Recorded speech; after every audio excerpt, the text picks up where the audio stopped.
রুটি বা পরোটার সাথে আমরা বিভিন্ন প্রকার ভাজি খেয়ে থাকি। হ্যালো এভরিওয়ান, আজকে আমি বানাবো হোটেল স্টাইলের বেগুন এবং আলু দিয়ে চিংড়ি মাছ দিয়ে একটা ভাজি রেসিপি। এই রেসিপিটা এতটাই দুর্দান্ত হয় যে রুটি বা পরোটা দিয়ে খাওয়ার সময় এর স্বাদ মুখে লেগে থাকে বহুদিন।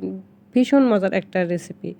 বেগুন, আলু এবং ছোট চিংড়ি মাছ দিয়ে দুর্দান্ত স্বাদের ভাজি রেসিপি। এই রেসিপিটা খুবই সহজ। আজকে আমি খুব সহজভাবেই রেসিপিটা করেছি। সো ভিউয়ার, চলুন রেসিপিটা শুরু করা যাক।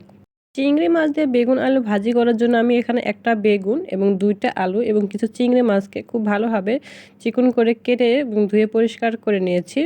এটা দিয়ে আজকে আমি এই ভাজিটা করব। তারপর আমি একটা ফ্রাই প্যানে দিয়ে দিব সাদা তেল। তেলটা যখন গরম হয়ে আসবে তখন আমি দিয়ে দিব পরিমাণ মতো পেঁয়াজ কুচি এবং তার সাথে দিয়ে দেবো কিছু রসুন কুচি এবং কাঁচামরিচের ফালি দিয়ে সবগুলো উপকরণ খুব ভালোভাবে ভেজে নিব। যতক্ষণ না পেঁয়াজ এবং মরিচটা খুব ভালোভাবে নরম হয়ে আসে ততক্ষণ আমি ভেজে নিয়েছি। পেঁয়াজটা একটু নরম হয়ে আসলে আমি পেঁয়াজগুলোকে এক সাইডে রেখে দিয়ে চিংড়ি মাছগুলো দিয়ে দিব এবং তার সাথে দিয়ে দিব একটুখানি হলুদের গুঁড়া দিয়ে চিংড়ি মাছগুলোকে হলুদের সাথে মিশিয়ে নিব এবং এ পর্যায়ে চিংড়ি মাছটাকে খুব ভালোভাবে হলুদ দিয়ে এক সাইডে রান্না করে নিব। চিংড়ি মাছটা যখন হয়ে আসবে তখন পেঁয়াজ রসুনের সাথে এবং মরিচের সাথে খুব ভালোভাবে মিশিয়ে নিব। মেশানো হয়ে গেলে আমি দিয়ে দেব আগে থেকে কেটে রাখা আলুগুলোকে আমি আগেই একটু রান্না করে নিব, কারণ আলুটা একটু সেদ্ধ হতে দেরি হবে। আলুটা দেওয়ার পরে আমি দিয়ে দিয়েছি পরিমাণ মতো লবণ দিয়ে আমি আলুগুলোকে এবং সবগুলো উপকরণ খুব ভালোভাবে একটু মিশিয়ে নিয়েছি।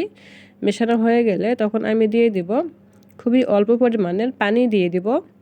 আর এই পানিটা দিলে আলুটা পারফেক্টভাবে সেদ্ধ হয়ে আসবে আর বাড়তি কোনো পানি দেওয়ার প্রয়োজন হবে না। তারপর আমি ঢাকনা দিয়ে 3-4 মিনিটের মতো আলুগুলোকে সিদ্ধ করে নিয়েছি। 3-4 মিনিট পরে ঢাকনা উঠিয়ে এ পর্যায়ে আমি দিয়ে দিব আগে থেকে কেটে রাখা বেগুনগুলো দেওয়া হয়ে গেলে বেগুনগুলোকে সবগুলো উপকরণের সাথে খুব ভালোভাবে একটু মিশিয়ে নিব, যাতে মশলাগুলো বেগুনের সাথে খুব ভালোভাবে মেশানো হয়। মেশানো হয়ে গেলে আমি ঢাকনা দিয়ে ঢেকে রান্না করে নিব।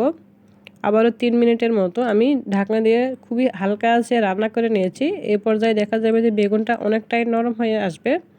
তারপর আমি ভাজিগুলোকে খুব ভালোভাবে করে নিব। এজন্য আমি কিছুক্ষণ পর পর ভাজিগুলোকে ভেজে নিব। আর এইভাবে কিন্তু ছোট চিংড়ি মাছ দিয়ে বেগুন আলু দিয়ে ভাজি করলে খুবই ভালো লাগে, যেটা রুটি, পরোটা বা যে কোনো কিছুর সাথেই খাওয়া যায়। আমার চিংড়ি মাছ এবং আলু বেগুন ভাজিটা হয়ে গিয়েছিল। তারপর আমি চুলাটা অফ করে দিয়েছিলাম।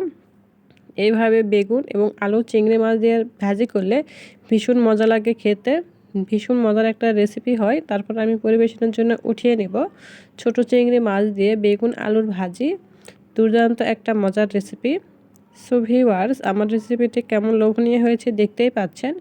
এইভাবে বেগুন আলু দিয়ে চিংড়ি মাছের রেসিপি আগে কে কে খেয়েছেন অবশ্যই কমেন্ট করে বলবেন। আর আমার রেসিপিটি যদি ভালো লেগে থাকে তাহলে অবশ্যই আমার চ্যানেলটিকে সাবস্ক্রাইব করবেন এবং পাশে থাকা বেল আইকনটি বাজিয়ে দিবেন। Thank you watching my video.